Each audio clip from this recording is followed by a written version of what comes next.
Okay guys, abantu benshi bamaze igihe bambaza ukuntu bashobora kweditinga video zabo nk'abaprofessionel. Abantu benshi bazi ko kugira editing video neza bisaba computer cyangwa ubumenyi buhambaye. Oya, ubundi kugira editing video yawe neza bigusaba ibintu bibiri. Icya mbere ni ukumenya ama software cyangwa ama application editing video neza. Icya kabiri ni ukuba ufite ubumenyi bw'ibanze mu kweditinga. Iyo umaze kubona ibyo bintu uko ari bibiri, ikiba gisigaye ni ugutangira kubikoresha editinga kandi ukanagenda wiyungura ubumenyi gake gake bujyanye no kweditinga. Ntabwo kweditinga ubyuka ngo uhite ubimenya, ugenda wiyunguraho ubumenyi gake gake. Muri iyi video tugiye kurebera hamwe ama software cyangwa application ugomba kuba ufite muri telefone yawe niba ushaka kumenya kweditinga video zawe nk'umuprofessionel. Turareba ama application agera ku 10, ubundi uze kwandika muri comment iyo twazakwigishaho uko wayikoresha muri video itaha. Ariko niba utarakanda subscribe ku Gihe Tech, ngo aya masegonda 3 yo kuba warangije kubikora kugira ngo nawe yandikishe ku muryango mugari w'Igihe Tech. 3, 2, 1. Kanizere ko wabisoje. Katurebe hamwe izo application. Welcome.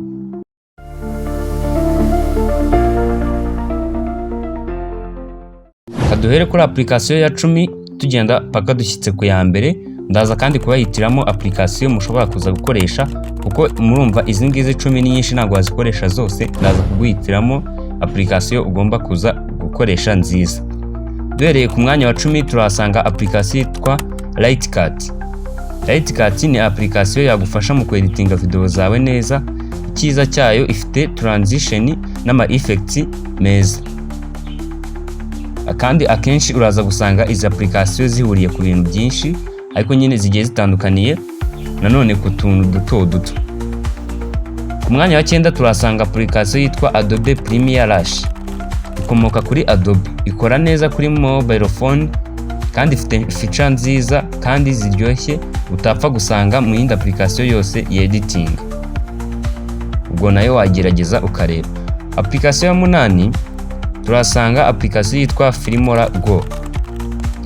Iyi application ikoreshwa byoroshye kandi ifite tools zose z'ingenzi mu kwediting. Kandi nayo ifite features nshya yongeyemo zigufasha kweditinga video zawe neza. Filmora Go niyo turi gusanga ku mwanya wa 8.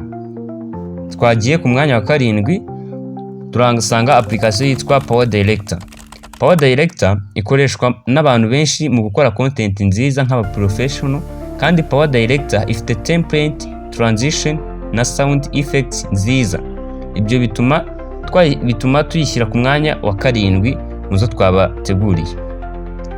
Ku mwanya wa 6 turasanga application yitwa YouCut.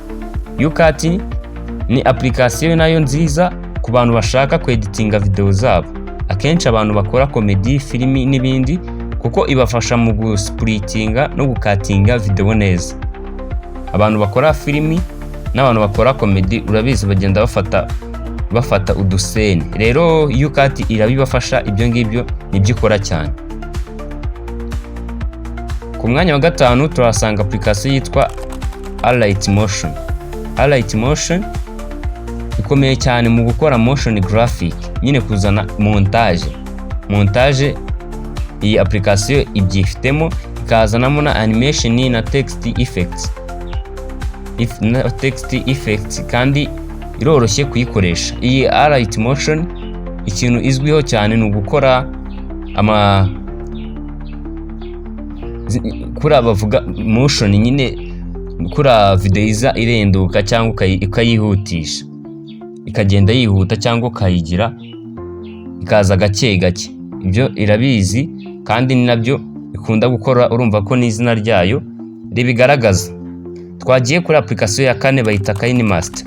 KineMaster ifite layers nyinshi, chroma key cyangwa se green screen, video effects na audio editing.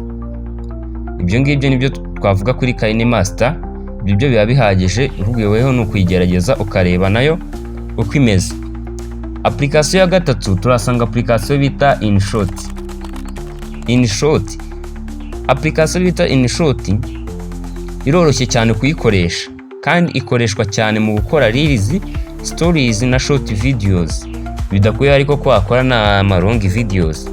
Kandi InShot burya editinga video neza cyane ku bantu bakiga ku editinga video, nabashishikariza kuyikoresha kuko iroroha cyane. Na application yoroha kandi inayo igira ama effects, ama transition, ibintu byinshi nyine nayo ikora neza.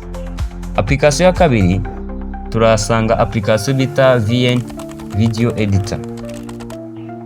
VN Video Editor nayo ni application ifite effect nyinshi cyane, kagira voice overs, kagira ama filters meza. Kandi buriya VN Video Editing ibintu byinshi ibihuje na CapCut, kandi ibyo ni ubuntu. Nyine urabizi CapCut yo ibintu byinshi aba ari ukwishyura, ariko iyi ngiyi VN Video Editing yo ni ubuntu iyi application. Katurebe rero application dusanga ku mwanya wa mbere. Application iraza ku mwanya wa mbere bayita CapCut. CapCut niyo iraza ku mwanya wa mbere, kuko CapCut impamvu twashyize ku mwanya wa mbere kanze nyibabwira, niyo application ikoreshwa cyane mu kweditinga video. Icyo nizere ko cyumvisha. Ifite AI tools, nicyo wacyumvisha. Ifite auto captions, icyo nacyo uracyumvishe. Templates, transitions, effects ziri mu rwego rwo hejuru, n'ibindi byinshi cyane. Kereka tubikozaho video nibwo wabisobanukirwa byose, kuko CapCut yo ifite ibintu byinshi cyane. Ifite ibintu byinshi cyane, ntabwo wabivuga ngo birangize.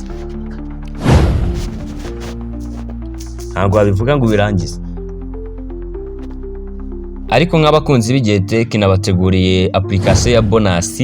Abantu benshi batazi ko editinga neza, kandi ibintu byose byayo ni ubuntu, ntabwo bakwishyuza. Kandi application editinga neza nta nubwo mwabikeka. Abantu benshi ntabwo bayizi, kandi hari abantu benshi bayikoresha. Rero nk'abakunzi b'igihe tech ngiye kubereka aka bonus application editinga mushobora kuzaza mukoresha. Iyi application rero yitwa TikTok. TikTok uratunguwe, ariko TikTok ni app iri mu za mbere mu kweditinga video. Kandi cyiza cyayo nuko ifite features zayo na template na effects byose ari ubuntu. TikTok ni application iri gukoreshwa n'abantu benshi mu kweditinga, kuko TikTok ibintu byose byayo ni ubuntu. Usanga nyine ni nk'izindi application zose zeditinga, na ahantu wabitandukanyiriza. Ndizera ko akara bonus application mba nabageneye nk'abakunzi b'igihe tech. Rero nkuko nabibabwiye, tugiye kureba hamwe application ngiye kuguhitiramo ushobora gukoresha. Nizeye neza ko zikora neza kurusha izindi nababwiye muri iyi liste ya application. Application ya mbere turasanga application bita Power Director. Power Director na application ifite umwihariko wo kweditinga ama video. Ifite umwihariko wo kweditinga ama video nyine, usibye ko ibintu byinshi izi application zigiye zibihurijeho cyangwa zibisangiye, ariko iyo igiye ifite umwihariko wo kuzana ama template utajya usanga mu zindi application.